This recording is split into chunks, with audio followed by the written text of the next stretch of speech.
Hello and welcome to another episode of Beyond the Arches. I'm your host, Dr. Daniel Noorthoek. With me today, I have our prosthetic restorative dentist, Dr. Sarah Lax. Welcome, Dr. Lax. Thank you so much. Welcome back, I should say. Good to be back. Today, we're going to be talking about prosthetics, full arch prosthetics. We're going to be talking about smile design, what goes into the smile, how you come up with your decisions, what you make, and a little bit of behind the scenes of what that looks like. You know, what goes into it behind, what a patient works through and what those things look like, sort of after hours, if you will, how we give instructions and those kind of things. So to start with, let's kind of start a little bit simple and let's start talking about smile, right? Your job is very important. It's one of the most important, or really the most important, because it's what people see. It's what people experience. It's what people feel, right? If all goes well with the surgery, someone that does what I do or what I do should just kind of fade into the background. Shouldn't do anything other than be functionally there, right? Right. Shouldn't hurt, shouldn't feel good. I mean, it should just be nothing.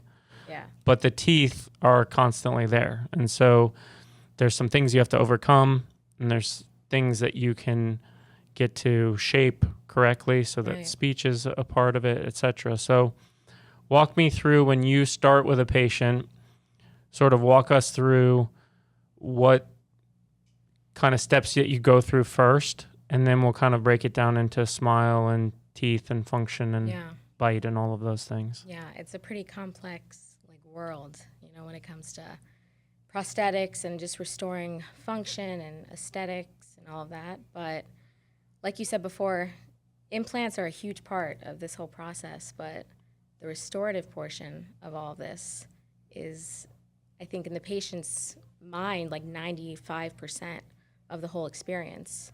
Yeah, the surgery should go smoothly, quickly, hopefully pain-free. But what happens afterwards is the major part of all this. What's the biggest or most exciting visit that you typically see with a patient after surgery? Is it the first chance that they have at looking at teeth? Is it the finished product and being able to see that? Or is it somewhere in between visits where, in our particular process where they're doing a couple sets so that they get to see them, is it a matter of when they first see them and they're kind of coming to fruition, right? Where in that process is... It's a little bit different for everyone, but I think for the most part, the final reveal is when we get the most emotion, that feedback. Is that because do you think that is because it's the end of the journey for them? Yeah, it's like a weight lifted off their shoulders. Yeah. It's like, wow, I made it. This is real.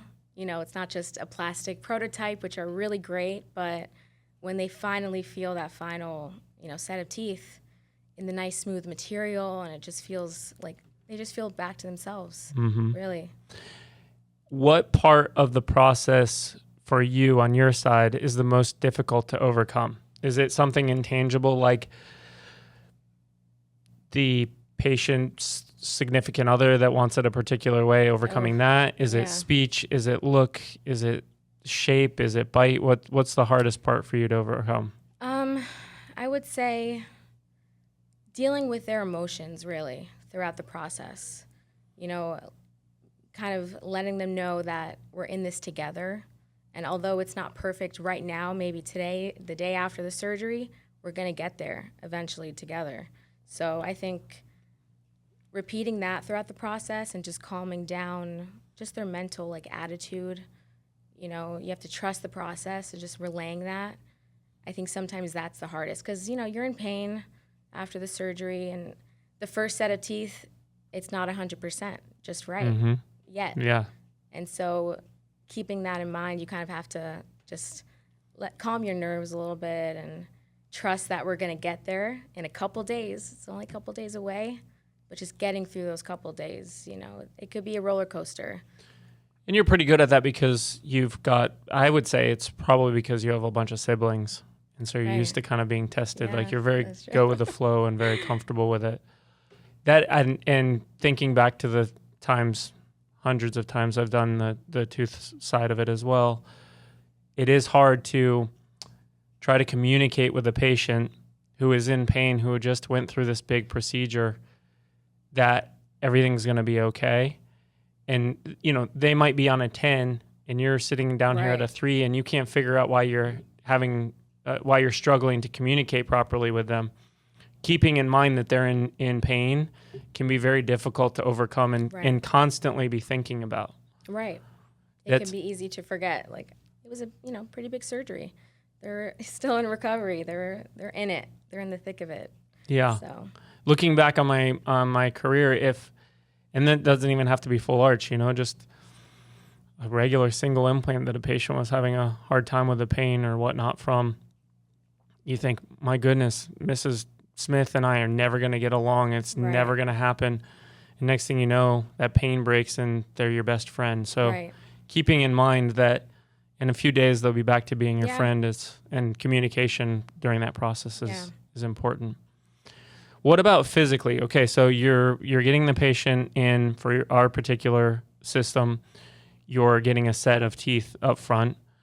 What are the steps? What are you looking for in a smile? What are sort of like the things, the bridges that you're crossing over? What are you looking at, and what do you kind of try to put it in order of like what you're looking at and what you're trying to control? Sort of, how does that look different in the first set of prototypes versus the, say, third set of prototypes? What changes in your dynamic? So there's two factors. There's functionability, and then there's aesthetics.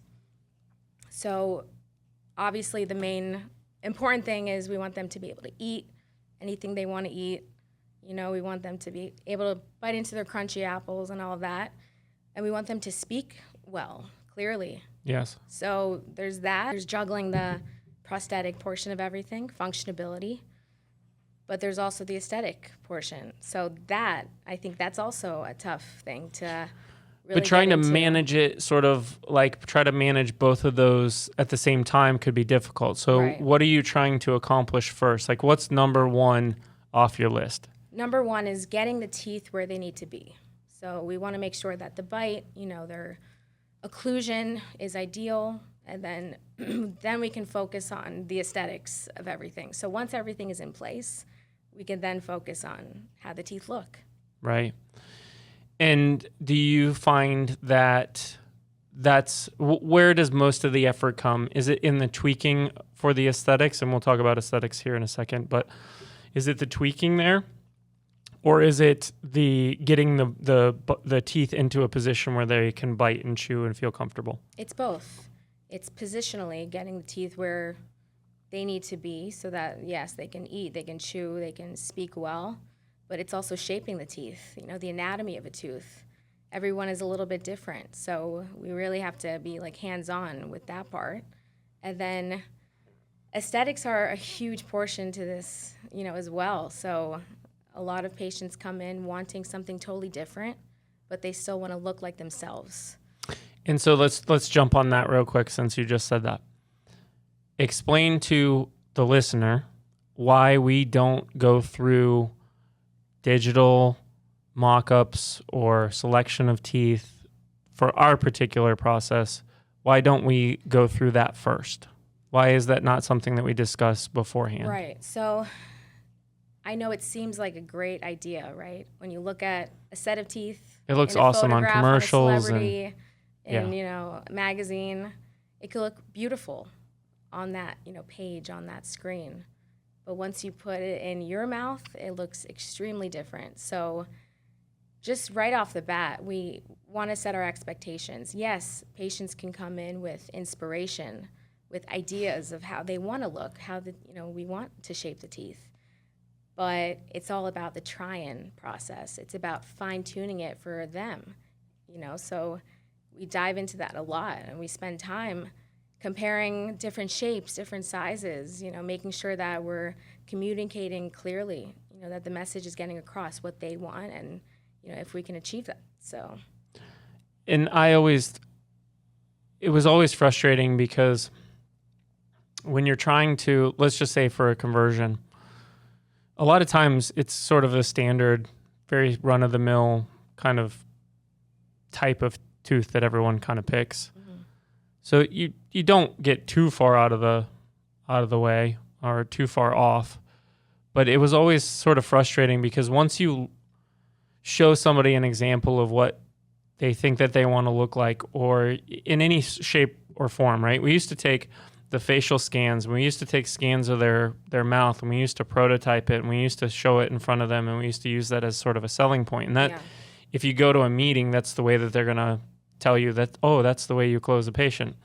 Sure, fine, that may help with selling, but in terms of actually like performing on the final results, it's very difficult because now you've introduced a thought of what somebody was going to, what they were going to look like. Right. And it's not that you can't achieve that. It's just you've just now kind of muddied the waters more than you need to. Exactly. And I always felt like putting them under the gun too, when they're kind of used to, for the most part, they're used to not being or enjoying their smile, putting them under the gun and saying, which ones do you want now? Choose. Right. You have to choose right now. Exactly. Why would anyone want to do that? Right. But I get the appeal, you get to pick it out ahead of time. Yeah. The problem is that reality and ideal don't always mix together properly. Sometimes it's better. Reality is even better than what the fake would come out. Yeah, exactly. Beforehand. And sometimes, and this may sound crazy, but sometimes perfect symmetry, and a perfect smile doesn't turn out so great. There's not a lot of personality in that. So sometimes we can veer off, and start creating different shapes and kind of humanize I think that the bit. easiest way for maybe people that are listening to understand would be there's book smart and then there's street smart, right? Right. There's book smart for teeth, and of course we follow the rules and we're not doing anything bananas or crazy. The golden ratio, that we follow as a baseline. Right. Explain what the golden ratio is, since you said that. The golden ratio is, it's nature's idea of perfect balance. So it's a set of numbers. It's like an equation. And if followed, it's like 1 to 1.6. So if followed, you can achieve a perfectly symmetrical, balanced anything. So in dentistry, it's a set of teeth, how they look. And right. It's a ratio of how teeth get progressively smaller visually, how proportioned they are in terms of the height versus the width, right? Yeah. And it's a great rule to follow. It's standard across pretty much all of nature. Even seashells, and paintings, and even financial scales, actually. But there's the golden scale. There is the book smart side, and then there's the street smart side.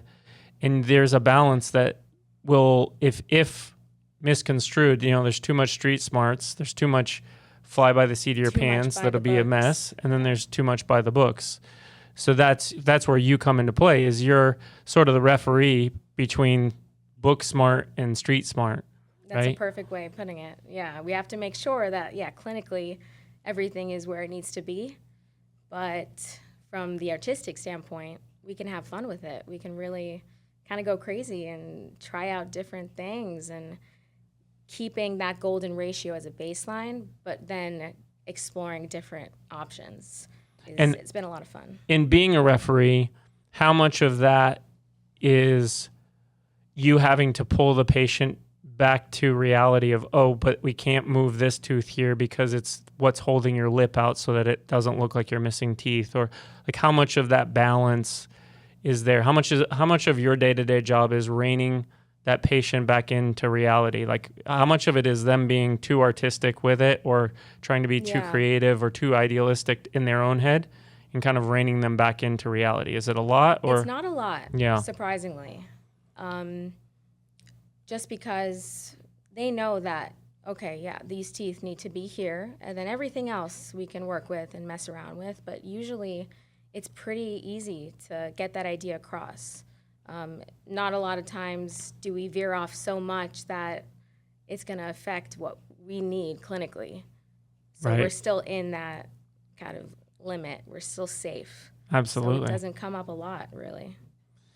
Do you find that patients are very moldable and receptive in the middle of this? Very. Because at that point, we're changing so much. So It's I a think whole for the most change. part, obviously Exactly. some people are different and it's harder to get through, but a lot of people are really in it and they love the idea of being able to try out different things, and it is a process. And yeah, we'll get there eventually, and they know that we're eventually going to get to that final design that they're in love with. But that journey together is really cool. It's very special because we're in it together. I think that's what makes it easier for people. Very much so. 'Cause we got their back. They know it's going to work out in the end, so they can kind of relax during that process. And that's another part that we did talk about, how people can sort of change through surgery, in terms of being in pain. And so they're kind of just a little bit more on edge than they normally would be and such. But one thing we didn't really talk much about is, personality plays a lot into selection of the teeth in the prosthetic portion, right? If you are solely I believe in the book and the book only, the patient gets left by the wayside, and there is no personality difference, right? You don't even see that. Right. Everyone's the same. But what's fun about doing the teeth in a way where you're constructing them for them, and it could be done traditional way or the way that we particularly do it, something that is fun is you do get a good variety, I think, or I feel from my experience, you do get a good variety of the people that want to rely on the book and they will really want to play book smart, if you will. Right. And they don't even like the idea that they don't want to even touch anything artistic. Yeah. And then there's the other side, and figuring out who is who and how to find that perfect balance and solution for them. And maybe 3/4 and 1/4, right? Mm-hmm. But finding that balance and that solution is part of the spice of being a restorative dentist, and finding that happy balance. Once you've found that happy balance, they would then have happy patient. Exactly. It's kind of like music, like a musician, Mm-hmm. right? There's a song, there's the notes, there's the rhythm. You have to follow that to make it, sound like the song you're playing. But then what happens like in between the notes and that character and that pizzazz and the veering off and the riffs, that's what moves people. Sure. So it's balancing that. To draw off of that, think of how many different variations of the Star Spangled Banner there are. Right. And they're all valid, and Exactly. some are Still better the than same others, song. but Yeah. Right. but everyone's going to have their own opinion, right? Yeah. And I think that's another thing that you have to play against, is you have to also, you're a little bit playing fend off the outside influences as well, right? The brother's cousin's uncle that's a dentist who said that should never be that way, or the person that has the sister-in-law that was a dental assistant for 36 years. They're going to try to weigh in too. So you kind of have to appease everyone and fend that off. Right. Yeah, there's a lot of cooks in the kitchen sometimes, for sure. Always. But it's just managing everybody's expectations and, really just communicating clearly throughout the process is, I think, the most crucial thing. Trying to be on the same page every single day that they're with us. But yeah, it's just dealing with a lot of personalities and different opinions. And like you said, playing quarterback, just kind of managing. But we get there. It's just a lot to handle. Sometimes, usually it's pretty smooth. Yeah, what you just said reminded me of building a house or a building of some sort, that process. As long as the foundation is there and you're building a house, or, as long as everyone agrees what structure you're building and sort of what the plans are, the different flooring can change, the different shower can change. Yeah. But as long as the foundation, as long as my side is kind of done properly, then the foundation, then building the house on top sort of becomes personal flavor. It becomes architectural influences. It becomes designer influence, builder influence. Yeah. So picking your obviously founder and architect, foundation builder and your architect is important, but so is picking your designer, right? Finding something that you find cosmetically appealing, right? When you look at their pictures and you have 15 friends that have gone to them and you don't love the pictures of the teeth that are there, you may not be cut out for that interior designer. Right. You may not be good for that dentistry. You may not fit that mold. That something has to speak to you. Something has to be in the gut that goes well. And it's funny because, I do a lot of the consultations, and even when patients say that, you know what, I'm not so particular, give me, anything and I'll be happy, more than happy, I just want to eat. Even those people usually have a lot to say on the final product. I would probably argue that invariably it's flipped. Okay. The people that say that they're not picky are the most picky. And the people that say that they're totally picky usually are way less than you can possibly imagine. Yeah. It's always been flipped for me. Okay. Which is why in the consult it's not that I don't pay attention to them, but doesn't matter what they say. It doesn't matter. Yeah. Because we're going to go through the process and we're going to get them there anyway. Right. It's just a funny little point that I picked up. Explain to me in sort of listener terms what is happening in between the visits of teeth, and why is that? Why should I feel comfortable? Because it's very easy to relay the way that we do it in terms of prototypes, and get the feeling we're just kind of shooting through the dark, right? Well, the bite was wrong and they got to fix it the next day, so they're just kind of fumbling around until they find one.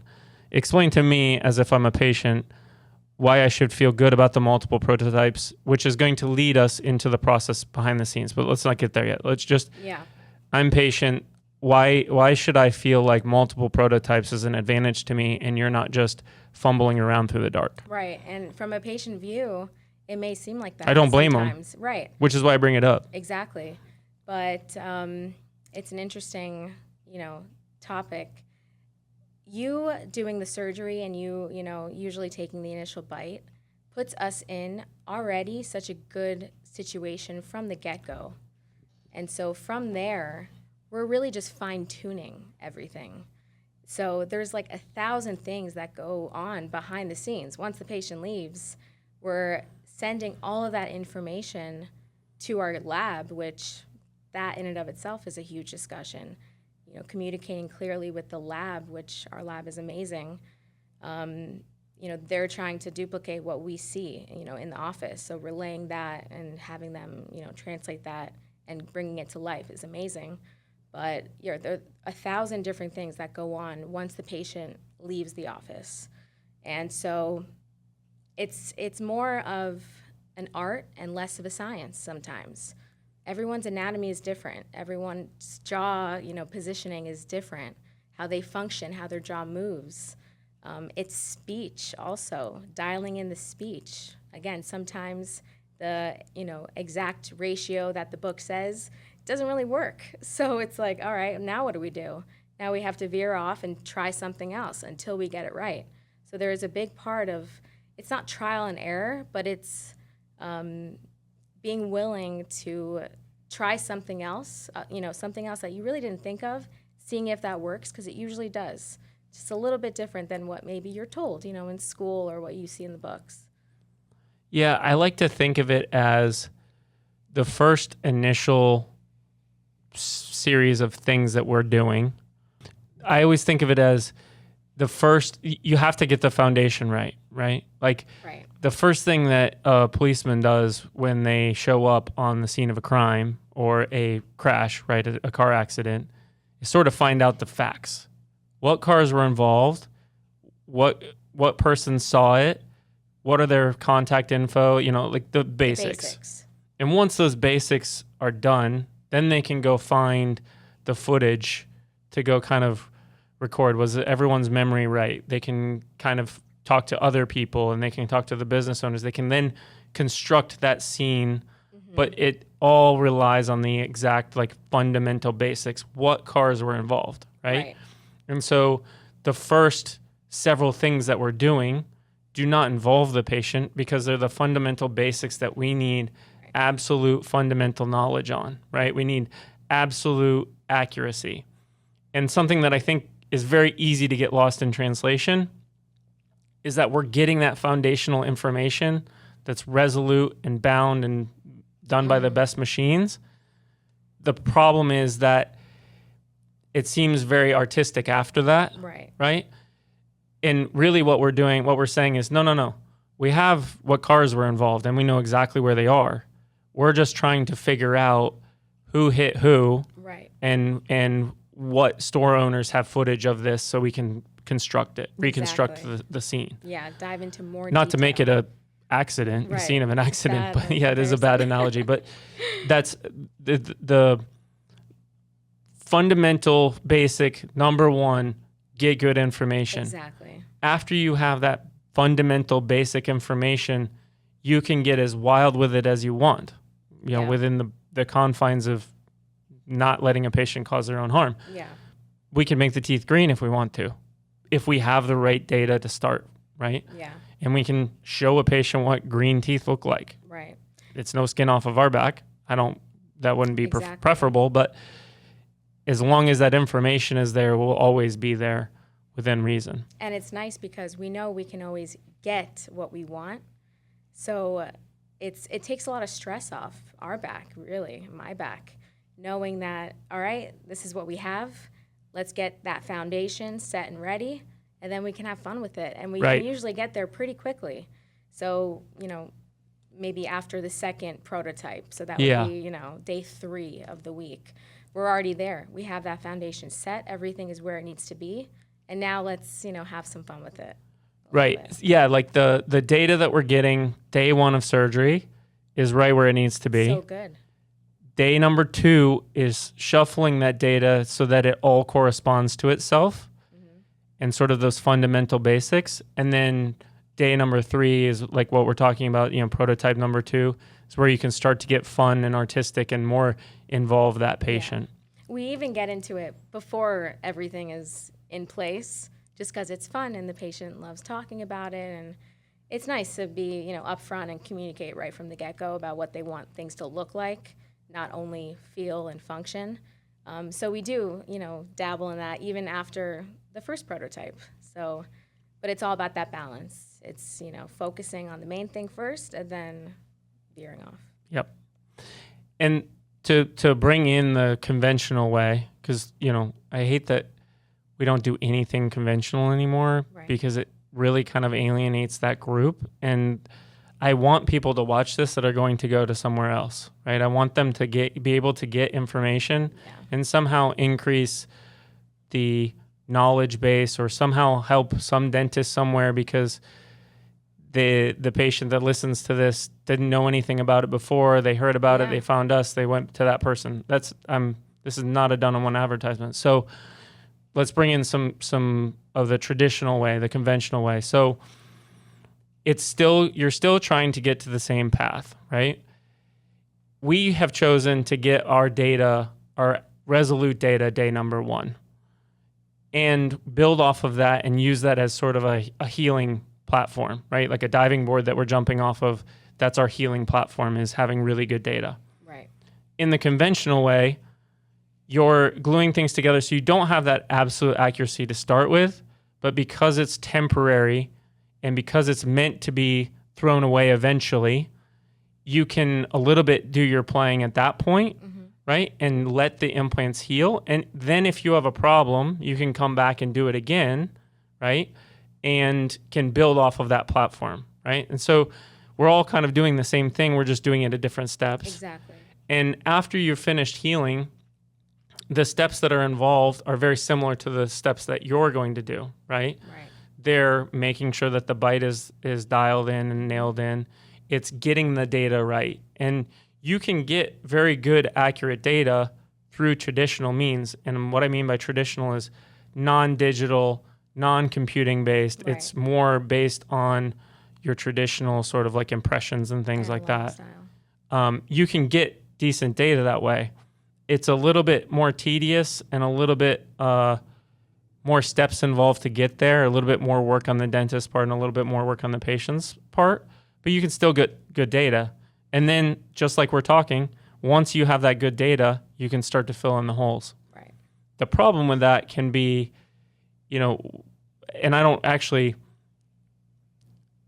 think that there's been a bunch of steps in the mainstream conventional way, if you will, where labs have kind of gone leaps and bounds a little bit ahead of where they have been when we were doing the traditional. And so what you're going to get if you work for XYZ hybrid dentistry is you're going to get a plastic printed prototype as well. Mm-hmm. And then your tweaks are based on similar movements that we make. They'll just make it in a little bit less of social jargon, if you will, right? And they are going to try in serial prototypes as well, or maybe make the tweaks.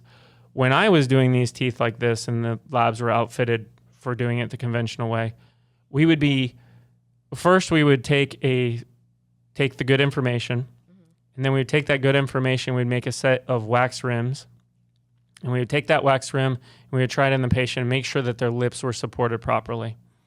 After that was done, we would send it to the lab, and then they would set denture teeth in them, correct? Right. When they would come back in the denture teeth, they would be a fair representation of what they were. Here's the problem though. When they were in the patient's mouth too long, it would heat up the wax and would distort, and they would get smashed all over the place. It was very difficult to keep up with. But if you could manage that, you would be able to position them in the right place, and then they could make you the final set. But that's where all of those visits came, was sort of getting that good information. We tell every patient this too in our consults, but we would be managing getting the good information after the implants had healed, right? And that may make sense for some people of why that is a better, safer way to do it. But I can tell you from doing both equally that getting the good information allows us to have a more predictable outcome, therefore less failures, therefore less problems, therefore why wouldn't you make the finished product right away? Exactly. And that's been sort of my platform to push along. But we're all doing the same thing. We're getting good foundational data, tweaking in the teeth to where the patient wants them, and getting them a nice set of finished product teeth. Yeah, exactly. And I also say this in every consult. Both ways, right? You get that same solution, same final product, but it's how you get there. What route do you take? So both solid options. It's just the experience, getting there. And, doing it digitally, doing it, the way we do it, it's just being a little bit more proactive, I think, about things. It's, I use this analogy a lot. It's like, putting your arm in a cast, when it's healing. Why do we put it in a cast? Because we want to guide and, control the healing process, protect what we just, put inside that bone, and, let the tissue really heal perfectly where we want it to heal. So it's just thinking ahead of the game. But again, you can deal with all those steps later on. It's just the outcome may be a little bit more difficult to get to. And you don't have a ton of exposure to conversion dentures, but this morning we took some off. You took 4 sets, or 4 arches off, and from a different office, and it probably makes more sense today than it ever has before about how different the healing experience is going to be under those versus what we're doing when we're controlling it. Yeah, when I looked at it, this morning, being hands-on with it, you realize how much of a difference being in more than hands-on, almost like nose-on. Nose-on with it. Emphasis on the nose-on. It's it's just like hygiene-wise, terrible. The gums are so angry, and you can just it's. I hate to say it's terrible. It's all in who's handling it and how painstakingly they've pushed the agenda of what they want done with it. If you don't cover anything about how you keep it clean and stuff, and haven't managed it properly and haven't lined it properly, then it can be a disaster. Yeah, but correct me if I'm wrong. You have more experience with this, but even the best made temporary set of teeth, acrylic, it's stickier, Yeah, it's more porous. To plaque buildup. Yeah, it's more porous. It's not built as well by any means. Right. So even a super, regimented, really on it patient, it's not going to be 100%. Remember, I'm trying to cleansable. stay process neutral here. Right. There is a huge It's difference, just what though. I picked up, you know. Yeah. It's a big difference. How does Dr. Lax know that everything is correct for a patient? How do you know when you nailed it? How do you know when you got it right? What's the number one thing you're looking for? Is it patient excitement? Is it the feel of the way that the screw goes in? What is it that lets Dr. Lax know that you've nailed the result? Yeah, it's interesting because it really is just like a moment during that try-in where we place the teeth in, and it's kind of like an aha moment in a way. It's like, oh wow, this feels right. Can't really describe it like in words really, and the patient's just, you know, oh yeah, it just feels like this one is right. And that's how we really know that we're good to go. So it's like an intangible thing. It's just like, oh, they feel like themselves again. And across the board, we see that with every patient. It just feels right, and that's when we know we got it. Goldilocks. Yeah, it's the Goldilocks zone. And I would say that drawing off of that, really you would say that little instant you can see and just sense from a patient that that's right. Boom. Exactly. Yeah. Yeah. And it's nice. We can get there pretty quickly. So once they get in that final set, it's a really great experience for them. It's a huge change. Why don't you share your heart, like the aspect that's the hardest for you to get right, or what do you find the most challenging? And then I'll share mine if it's not the same. The most challenging would really be to understand what their goals are. So communicating that clearly. So sometimes I'll get in there and, you know, go in with my handpiece and reshape a tooth to what I think they're telling me they want. And we'll get there eventually, but sometimes it takes a couple times. Bite is one thing that, you know, it's, again, trial and error. The bite can look perfect to me, and to the scan, it can look ideal, and the patient feels like it's off. So things can be a little bit, you know, misleading sometimes. So it's just getting it right after a few tweaks and adjustments. And it's interesting, in no part of this conversation have we really talked about speech, because I would argue it kind of just comes along with the process. You know, it used to be, I've told you this before, it used to be almost the first thing you would mention. Listen, your speech may not be right. We're going to minimize it as much as we can. I'm going to try to manipulate things as much as you can. I would say that the bite or the speech being affected is almost, it still comes out here and there, and it is something we have to work through, but it's almost kind of dissipated more and more as the process has sort of been ironed out. But I think it's the advances in digital dentistry and being able to manipulate things off-site rather than just kind of dealing with where they were physically. Right. But I would agree with you. Mine was going to be bite as well. Bite is very challenging. Everyone has a different thought process, right? You've been trained different than I have. I showed you that picture of the occlusal scheme diagram. I was like, oh, I remember this from dental school. And you're like, I've never seen that before in my life. We can take, we can invest in digital stuff that gives us ideas of where the bite is the most pressure. We can take scans with our scanners and see where it bites.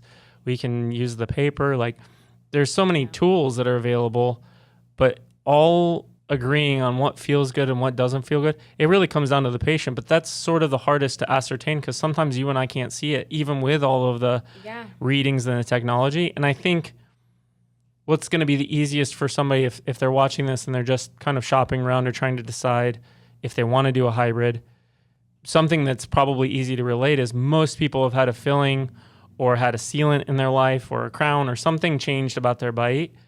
And I'm sure almost invariable, everyone listening possible out there will be able to relate with the fact that, I was telling the dentist it was off, and he or she was like, no, it's not off. It looks fine. Right? Yeah. And that can be part of the most difficult part of the interaction. You always overcome it, just like with a filling, you kind of always end up getting there. But it's a process less than a science. It's a science first, fundamentals you follow, but the other part that's intangible is so intangible. It's almost like the most difficult thing to nail or know that you nailed. Exactly. And sometimes it's hard for the patient to relay that to me. Right. They don't have the words. Yeah, they're like, I don't know what I'm feeling. It just feels off. Wrong. Yeah. And so we'll go in there and we'll look and we'll get our hands on it and we'll make an adjustment. We'll say, does this feel better? No, it still doesn't feel right to me. It looks, completely fine. So we keep going. But it's all about, trusting that process and, communicating clearly so we're on the same page and we'll get there. So it takes a few times. Yeah. Let's talk a little bit about sort of high level. I come in, I'm in my first set of teeth.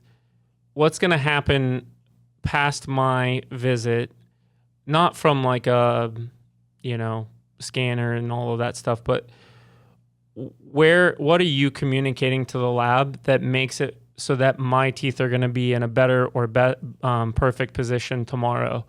What are you asking them to do? What's the behind the scenes look? What's the work that Dr. Lax does with your team to get that improved? Yeah, so it's really giving over detailed instructions, and this is with any dental office and lab. Right. It's giving the lab, who is like a huge crucial factor in all of this, the information that we want. So we want changes made. We detail those changes and send that over to the lab, and they start, 3D printing, in our case, a new set of teeth with those details and changes and tweaks that we went through the day before. Right. And then they translate that and they make the new set. Most of the time, we're manipulating. I think people would be a little bit surprised at both the complexity of the process of getting that information over. It requires good pictures, good communication, Right. same vocabulary, same scan files, all of these things that go into it. It is pretty complex from that side of things. But I think they would equally be surprised at the simplicity, right? Right. When Dr. Lax or I send a prescription over to the lab of requesting some changes, generally we're going to be talking in a language that is just simple rotation. So if Right. anybody's ever seen anyone manipulate or rotate a file on a computer, that's a 3D object, that's what we're asking. We're asking them to rotate essentially right, left, up, down. You could call it yaw, pitch, Yeah, roll. Exactly. But You can essentially use the fancy those terms, but sometimes it's easier just to sometimes it is, keep yeah. it simple. But it's very simple moves that are categorically important for everybody. What do we take? We take 6 points, I think. Yeah. I forget the name of there's a system of lab interpret, there's an actual system that you can subscribe to, and it's the 6 rotations. That's what we do. But it's forward and back, Yep. and it's side to side, and there's anatomical markers that we follow, which is generally when we're making those rotations and movements, we're moving them into the anatomically right position. And then from there, obviously, is where we get into the particulars of anatomy. But I think that listeners would be surprised to find out how relatively simple those movements are. They're not anything that's like an algorithm, right? There's the golden ratio is kind of built into the standard of you're going to make teeth. That's already there, right? Sarah Lax doesn't bust out her gauge, right? Her Boley gauge or some sort of measurement device and measure every single one, because that's already built into the standard of teeth. Right. That's what you are as a lab. And so our movements are relatively simple, and that is something that's nice because it allows for a better communication and a better result. But exactly. I think just like what I wanted to impress on everyone is that it's complex in how you get it there. It requires good computers and good yada, yada, yada. Yeah. There is a level of complexity, but once you've figured out that complexity, like the actual movements, what's actually happening, it's pretty simple. Pretty straightforward, very simple. The technology, complex, and maybe took a lot to, get it, but Once you have it, it helps. It should help you. I wasn't trying to like toot our own horn and being complex and technologically advanced. It was more that side of it would be where I would find that probably patients would be in awe of the complexity of it, like being deeper than they thought it was, right? How it actually works. But what we're actually moving, I think the movements, I think they would be just as surprised at how relatively simplistic it is. Exactly.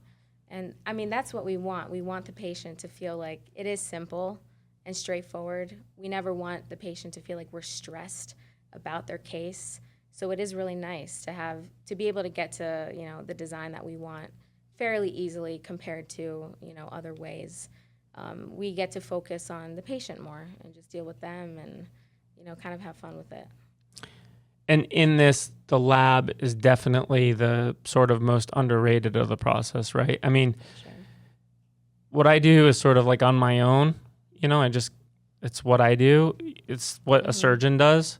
What you do requires a lot of interpersonal communication. It requires with the patient. It requires with your assistant, with me to discuss whether or not the screw channels and everything are in the right place. It requires discussion with the lab. Are you guys consistently getting it where you need? So your role more than any is a lot of communication, right? For sure. The majority of what you do, what makes Sarah good versus bad, kind of all comes to communication and working things out between being a middleman to organize this orchestra. Yeah, it is like an orchestra. It's a lot of moving parts. So, even with like perfectly placed implants, we can have like an undesirable outcome if the prosthetics aren't right. And so a lot goes into making sure that all the parts are moving correctly to get that final product that we want. So communication with the lab is like key. And again, like kind of simplifying things, not overcomplicating it, I think is also crucial. So that instruction that we give, the detailed instruction, it's easy for our lab to understand because we're talking the same language. And so that's very important in this whole process. Absolutely. So we flushed out a bunch here. I think that, like we said, this is a process that requires a lot of communication and working together, even despite the circumstances that patient may be uncomfortable. And, it's a lot more straightforward in some ways than a patient would expect, and it's a lot more difficult than some patients would expect. I'm going to put you on the spot here as we kind of wrap everything up. What's the best compliment a patient can give you without just saying like, "Oh, Dr. Lax, you're the best"? Like what makes you go home and feel good at night with a comment? It's actually the opposite. It's, hey, no one realized that these are fake teeth, that they're zirconia. People don't know. They're just, oh, you look great. Something's different. That is the best compliment when it doesn't jump at you. It's not in your face. And the person just feels like themselves and they go out there and it's, how they introduce themselves to the world and it's how they feel and their confidence, not being self-conscious about, oh, people are going to know that they're fake. That in and of itself is huge. So that, I would say, is number one. Absolutely. That is the ultimate compliment for sure. Doesn't happen every time. There's so many things that go into this crazy little niche of dentistry that make it so it's impossible to have that happen every time. There's always going to be somebody that feels something different or they wasn't what they expected or somehow their expectations weren't set perfectly.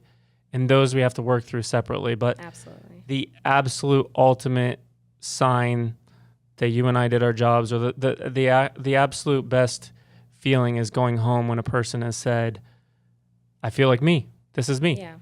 Yeah. That same moment we were describing when, like, what's the moment you've hit a home run? Yeah. It's the same thing. It's you feel the excitement, you feel the energy in them. Mm-hmm. Oh my God, this is me. Done. Mm-hmm. See you later. And I know you say it a lot, but it's like that gut feeling. It's like intangible. You can't really describe it. It's just that feeling. It's the vibe. It's whatever it is. But it's just the knowing that it's there. Right. Yeah. Absolutely. Yeah, for sure. That reminds me of when my wife and I were shopping for a house. We went through a bazillion homes and we walked into the one and I don't think we even made eye contact. We just said, "Draw it up." to our realtor. Yeah. Done. Bye. Yeah. Gone. Like, See you later. You can't find that in any textbook. Right. You know. Right. At least I've never read a textbook. He that tried. said it. You know, our realtor was trying Yeah. every single house he could find, and that might not have been on his list. And when we walked in, it was done. And that's unfortunately the, again, intangible part of dentistry. Right. But we do our best to get there, and I know you do a really good job with it, as do many people. For sure. But we just wanted to kind of get a behind-the-scenes look of how do teeth get made in terms of how do I make sure that the bite is right, and how do you diagnose it, and how do you kind of select for me, and is there science behind it, all of that. So we just wanted to give a little window into that. And so we appreciate your time Of course. out of that busy schedule of yours. Thanks for having And me. I'm sure we'll have you again soon. And again, thanks you, the listeners and viewers, for hanging around and paying attention to us. If you have any other questions, anything that came to mind, we'd love to cover them. I'm sure we're going to be covering them soon. Like, subscribe, and we'll see you next week.